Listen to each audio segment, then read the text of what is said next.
Hey, it's Squeeze, here with my newest experiment in build making. This is my Tectonic Slam of Cataclysm Juggernaut. This build utilizes the Skuld's Bridle and Bladefall of Charthus interaction to generate loads of endurance charges very quickly, and then spend those endurance charges on Tectonic Slam of Cataclysm for the extra damage and area of effect. This build also uses Bladefall of Charthus with Coiling Whisper, since we're already using Bladefall of Charthus, in order to get Soul Eater for a lot of attack speed, and therefore make it so that we can very quickly hit him with that slam. It kind of plays in maps like a bow character, I'm not going to lie. You can sit pretty far back and slap the ground.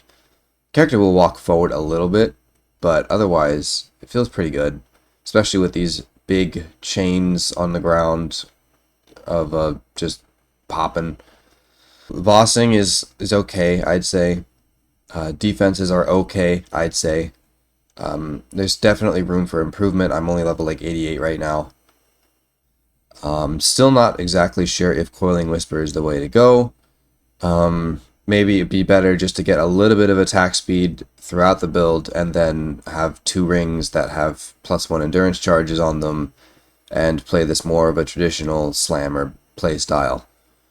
No idea on that front. Maybe I could use war cries with overexertion. I'm not doing that right now because the fast attacking builds don't really get much use out of war cries, considering you're attacking more times than the war cry cooldown will allow. So yeah. I have a couple of problems with the build as it currently stands. First of all, the Bladefall of Charthus has basically a minimum mana cost requirement per server tick. And I believe it's something like 33 times a second, something like that. So it has to cost at least 1 mana in that frame, or else Skuld's Bridle will disregard the damage completely and it won't hit you, and therefore you won't generate endurance charges. So I can't have the mana cost get lowered to 0, or at least as close to 0 as possible, which means that I have to get a lot of mana regeneration to sustain the mana cost, and therefore run Clarity. Not really what I want to do. I tried using like a ton of recoup. I got like 50% damage recouped as mana, and it just didn't do anything. So I am kind of at a loss for how to sustain mana without using Clarity. If you have any ideas for that, please leave them in the comments or something so that I can play around with it. But as it stands right now, I don't really see a way around using Clarity, even though I really don't want to. Other than that, I'm trying to kind of build out the character at its peak and then work backwards. I really think that this character can perform in a league start scenario, because the only required unique is Skuld's Bridle.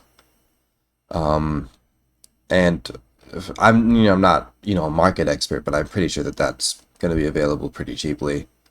So let me hop into character and show you what I've done specifically. Alright, so here we are. Indecence charges, level 89. This is our current build. We're using an Eventuality Rod to get the +1 endurance charges. I bought this Fracture for like 50 divine, and then just spammed S's until I hit a decent increased Viz roll, and then reforged crit until I got something I liked. Initially I did a Veiled Orb for endurance charges, but I couldn't be fucked to try to fish for it, and I wanted to go crit, so this is what I ended up doing.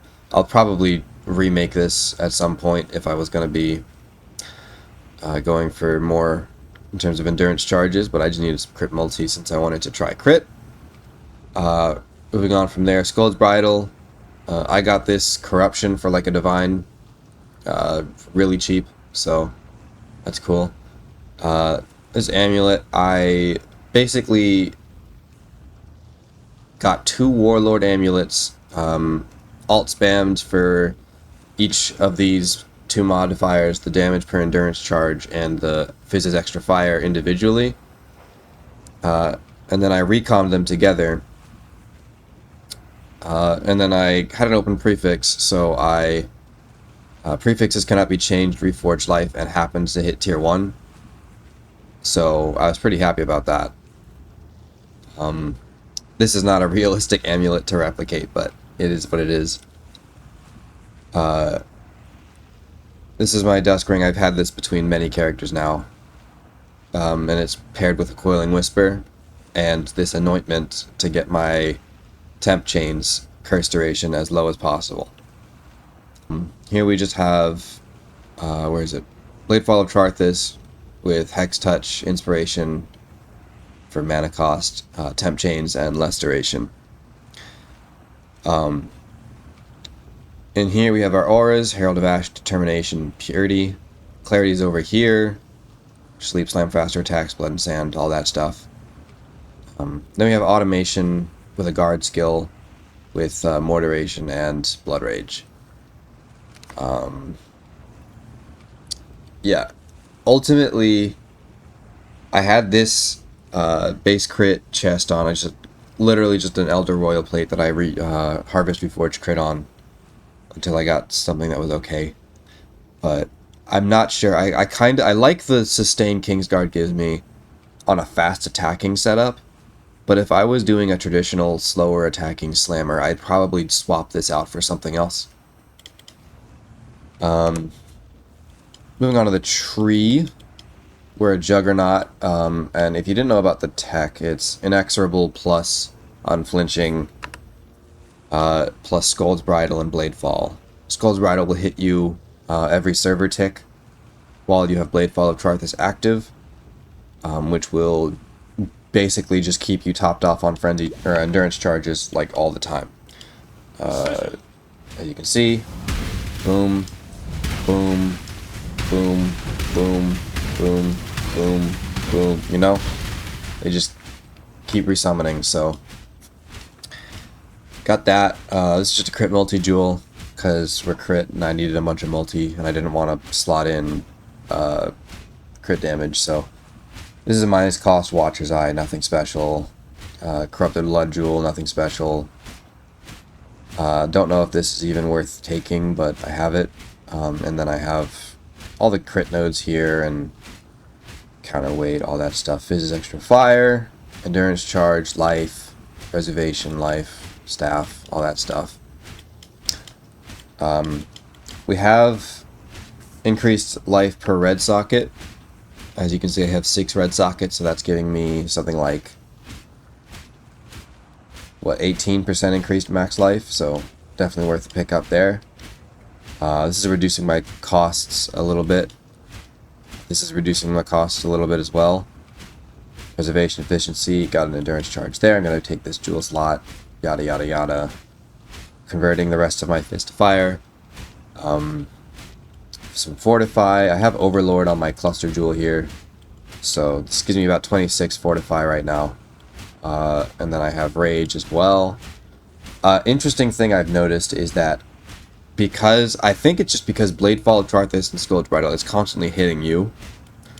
There's some weird interaction with rage to make it so that once you get max rage on your slamming, the rage will never fall off. And like I can even show you if I just go into a random Kirak map or something. Like it just does not fall off. So you would just have permanent max rage all the time. Maybe there's an interaction to be had there. Can I? But like I've got 24 rage right now. Still have 24 rage. Still have 24. Yeah, see, it just doesn't go away. So.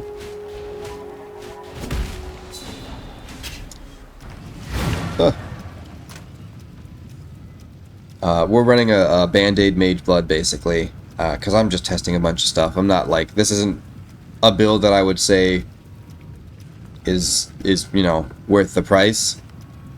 The Mage Blood alone is just not valued highly, because it's just giving me resistances, crit, and onslaught, shock avoid for my Storm Shroud, whatever. This is just a glove with accuracy and life, Death's Door for endurance charge. So got about 9 endurance charges right now. You can also use Consecrated Path of Endurance.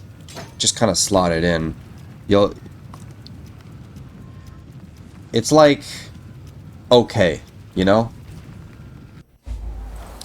I'm not like the hugest fan of it, but Your body is the canvas. it's certainly more mobile.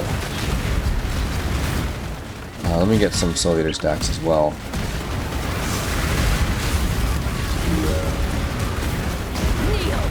There we go. So like, if this is more your style, you could definitely just do this. And you change very little about the build to do so.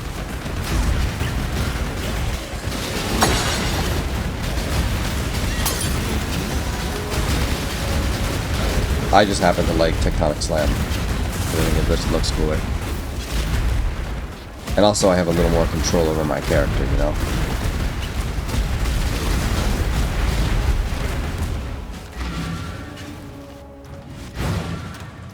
But yeah, okay, so main problems with my current build is I don't want to run Clarity, but I feel like I have to sustain Bladefall of Charthus.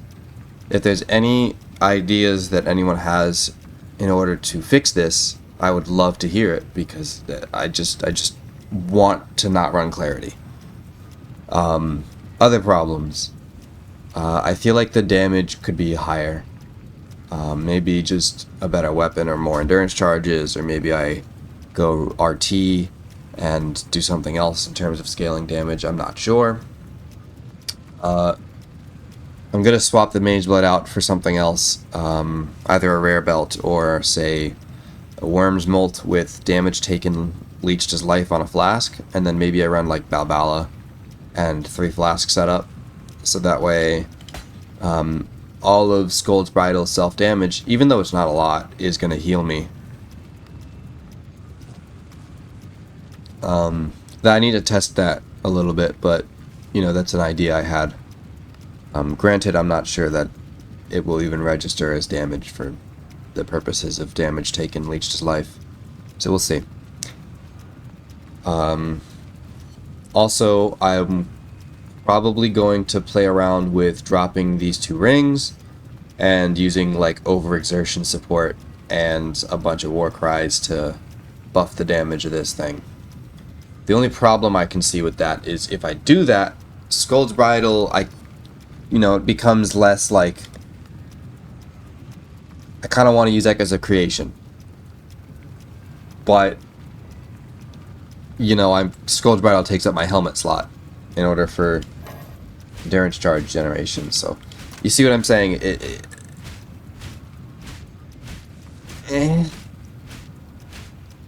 At any rate, that's where the build is. Those are my current problems that I'm trying to solve, and yeah, let me know what you think.